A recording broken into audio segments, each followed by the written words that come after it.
अस्सलाम वालेकुम नाज़रीन, मैं इरफान नूरी, तुसीं देख रहे हो OYSTER TV।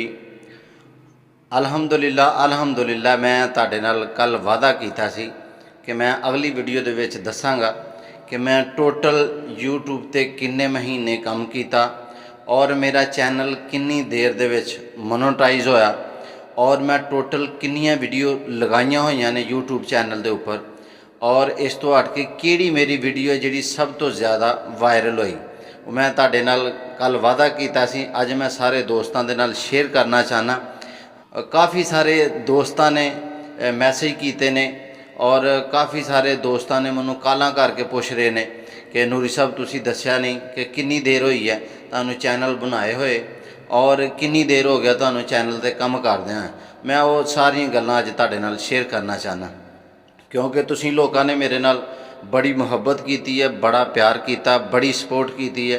क्योंकि अज मैं इंशाअल्लाह इस मंजिल ते पहुँच गया कि कुछ महीने पहले मैं काम शुरू किया सी तुहाडे लोकां दी वजह नाल और तुसीं मैनूं सपोर्ट की तो मैं अज कामयाब हो गया। तो तुहाडे नाल मैं गल शेयर करना चाहना कि टोटल अज मैनूं 6 महीने हो गए ने यूट्यूब चैनल बनाया होया और कुल मिला के जिहड़ा मैं काम कीता है वो तकरीबन मेरा ख्याल है कि 3 महीने मैं काम किया और 3 महीने मैं काम नहीं किया। उहदे विच लॉकडाउन आ गया और कुछ घरेलू प्रॉब्लमां उहदी वजह नाल मैं वीडियो अपलोड नहीं कर सकिया और ना वीडियो बना सकिया।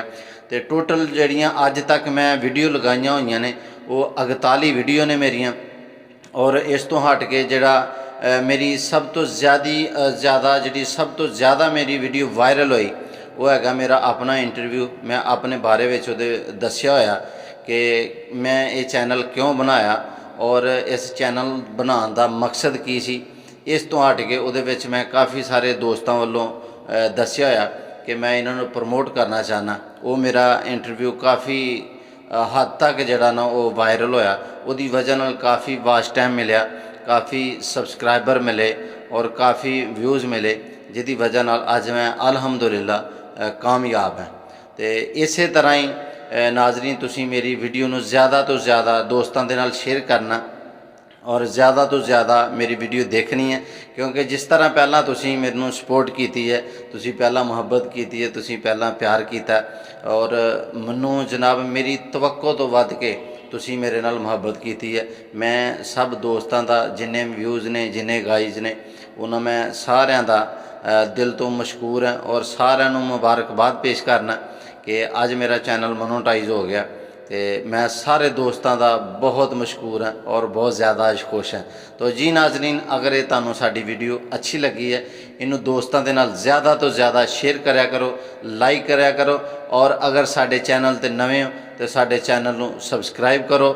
मिलदे हां तुहानूं अगली वीडियो दे विच। अल्लाह हाफिज़।